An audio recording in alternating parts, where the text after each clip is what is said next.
जेब्लानाखि बाथौ कमिटि बराय बाथौ कमिटि एबा अल बाथौ रिलिजियास इउनियन बे 1990 सनाव गायसनदों।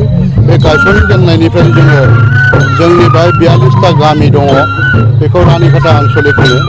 बेवहाय जोङो नैबे आखाबारि बाथौसालियाव जोङो स्थानखौ लानानै दिनैसिम माने जोंनि बाथौ धोरोमनि खेराइ फुजा एबा खेराइ फोरबोखौ फालियो। आरो बिनि अनगायैबो जोङो बोसोरफ्रामबो जोंहा लाइमोन आफाद दं, माइनाव आफाद दं, अजा आफाद दं, आरो बिदिनो गागो कमिटि दं। बिसोर ज' जालायनानै एखमबा सानथाम एखमबा साननै, नैबे बोसोराव जों सानब्रै जानुवारि 22 तारिखनिफ्राय दिनैसिम 25 तारिखसिम जोङो खुंदों। बे खुंनायनि उद्देश्यआ जाहैबाय जोङो बाथौ धोरोमखौ जों बोरै लाखिनो, बोरै फुवारनो, बोरै फोजौनो बिनि उद्देश्य लादों।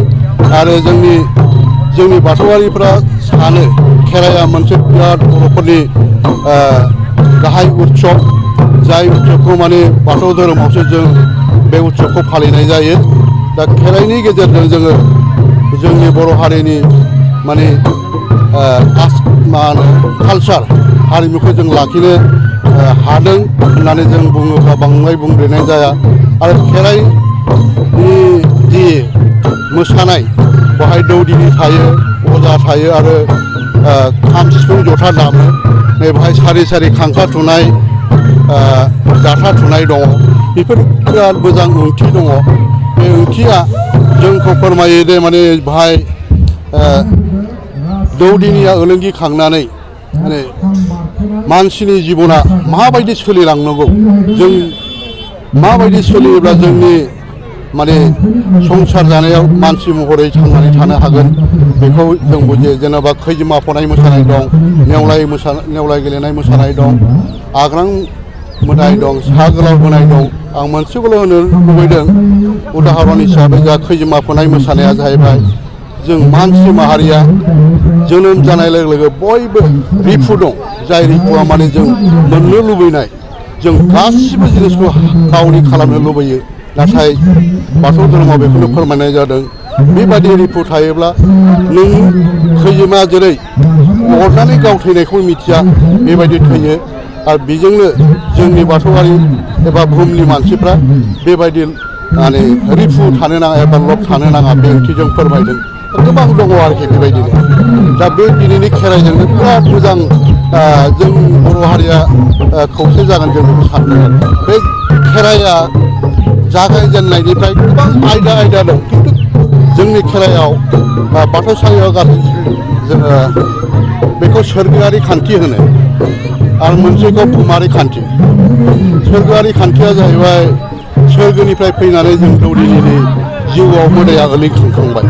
दा बेखाय जोङो रावबो गुबुनजों फोरमायनाय जाया। दा बेवहाय जोंहा 16था फाथालि दङ। बे 16था फाथालियाव बाखो बाखो गासिबो मोदाय सारिनि दङ। बेफोरखौनो जों मोसायो आरो फोरमायो, बेवहाय बिदिनो फोरमायो। दा बेवहाय बेसेबां जों मोसानायखौ नुयो। आरो बेनि अनगायैबो माखासे खेराइ बे फाथालिजों सोमोन्दो थानाय, जेनेबा गोथै गोथां जारा फाग्ला मोसानाय, आरो बिदिनो गोदोनि जोहोलावफोर थैनाय, बे उनथाराव जायो आरोखि। गेजेर खन्दआव जोंहा संसार जानायाव माइनावा एबा लोखिया एबा जाग्रा मुवाया इसोरा होनायखौ जोङो बे समाव बोखांनायबो दङ आरोखि, लोखि बोखांनाय दं।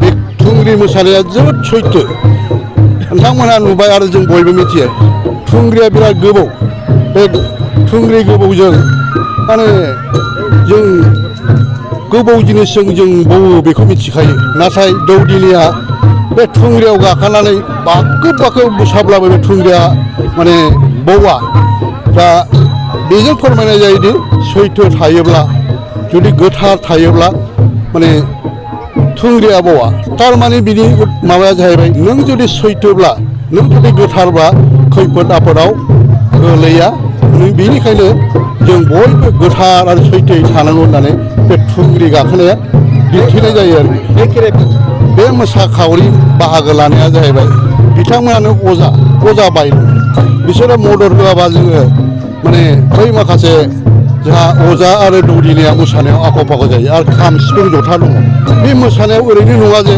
बिसोरनि खुगानिफ्राय माने मोजां एकदम सल' बायदि मेथाइ दङ आरोखि बे मेथाइनि गेजेरजोंनो बाखो बाखो फोरमायनाय जायो।